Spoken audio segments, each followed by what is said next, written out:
শৃঙ্খলা ও সার্বিক পরিস্থিতি নিয়ে বিভিন্ন রাজনৈতিক ব্যক্তিবর্গ, বৈষম্য বিরোধী ছাত্র আন্দোলনের নেতা, গণমাধ্যম কর্মী সহ এক আলোচনা সভা অনুষ্ঠিত হয়েছে। আমাদের সহকর্মী রিয়াজুস সালেকিন বাদশা জানান,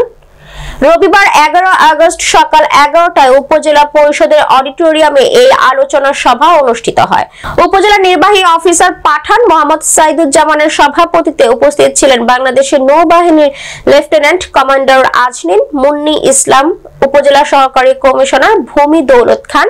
থানা ভারপ্রাপ্ত কর্মকর্তা সত্য রঞ্জন খাসকেল, উপজেলা বিএনপির সিনিয়র সহসভাপতি ফারুক হোসেন তালুকদার, সহসভাপতি নিজাম উদ্দিন ভুইয়া, ভারপ্রাপ্ত সাধারণ সম্পাদক ফখরুল আলম টপি, উপজেলা যুবদলের আহ্বায়ক মশিউর রহমান লিটন, জামাতে ইসলামীর দৌলত খান আমির, মাওলানা হাসান তারেক, সাধারণ সম্পাদক মাওলানা আশরাফ উদ্দিন ফারুক, বৈষম্য ছাত্র আন্দোলন নেতা মোহাম্মদ রাশেদ, হেফাজত ইসলামের উপদেষ্টা মাওলানা মাহবুবুর রহমান, ইসলামী ঐক্য জোটের সভাপতি মাওলানা আবুল কাশেম, ইসলামী আন্দোলন বাংলাদেশ সভাপতি মাওলানা আব্বাসী, মাওলানা শামসুদ্দিন সহ সভাপতি, দৌলত খান রিপোর্টার্স ইউনিটের সভাপতি কাজী জামাল, দৌলত খান উপকূল প্রেস ক্লাবের সভাপতি ফরাজি